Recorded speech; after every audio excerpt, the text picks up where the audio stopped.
في الفلاحه 100 درهم ما كيبغوش يخدموا.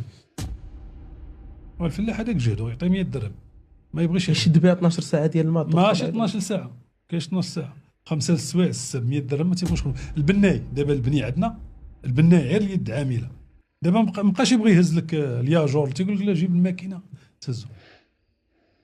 الوقت اللي كان هذاك البناي تيخدم ب 40 درهم ولا 50 درهم، تيهز الياجور ويهز الخنشه ديال السيما ويهز الحجر ويهز الرمله وكيطلع بها البروميير طاج ولا الدوزيام. دابا ما يستحيل شي خدام دابا يقول لك نهز، يلا الى مد لك شي حاجه بزاف و120 درهم 130 درهم ما كيبغوش يخدموا بها.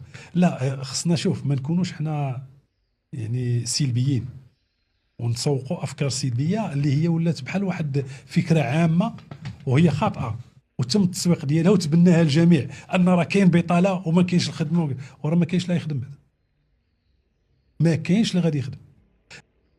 هاد العالم اللي كان كيدوي دابا، هاد العبقري، هاد المثقف، هاد اللي كان كيدوي دابا ما باغيش الناس اللي يجيو يخدموا، باغي عبيد.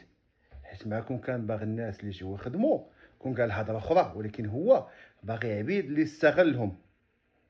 علاش؟ هو عطى مثال بجوج القطاعات، القطاع الفلاحي وبالقطاع ديال البناء.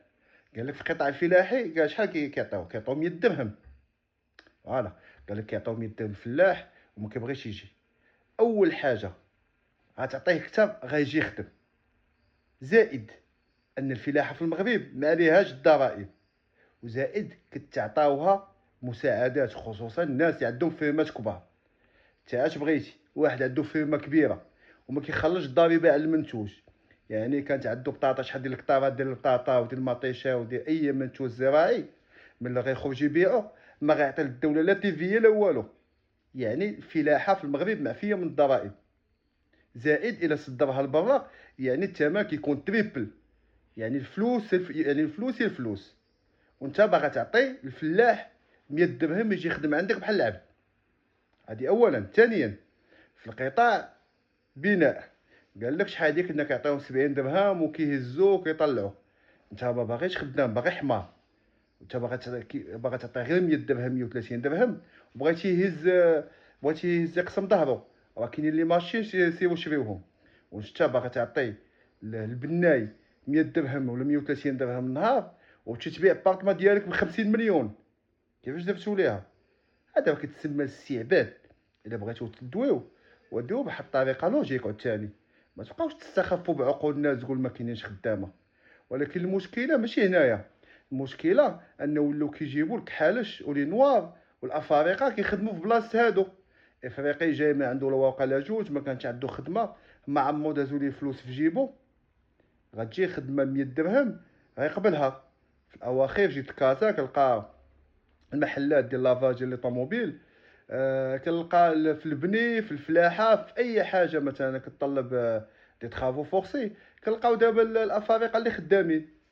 دابا المشكله كون كانت غير جينا في واحد الوقت ماشي هو هذا الوقت، كون مثلا المغاربه ملي ما يبغوش يخدموا غيديروا واحد الضغط على هاد الطبقه الراسماليه، ولكن ولاو كيستبدلوهم بالافارقه. هادشي علاش كنشوفوا مثلا بزاف ديال الافارقه عندنا في المغرب وحتى واحد ما كيحبسهم، حيت ما كيستغلوهم الناس صحاب الشركات.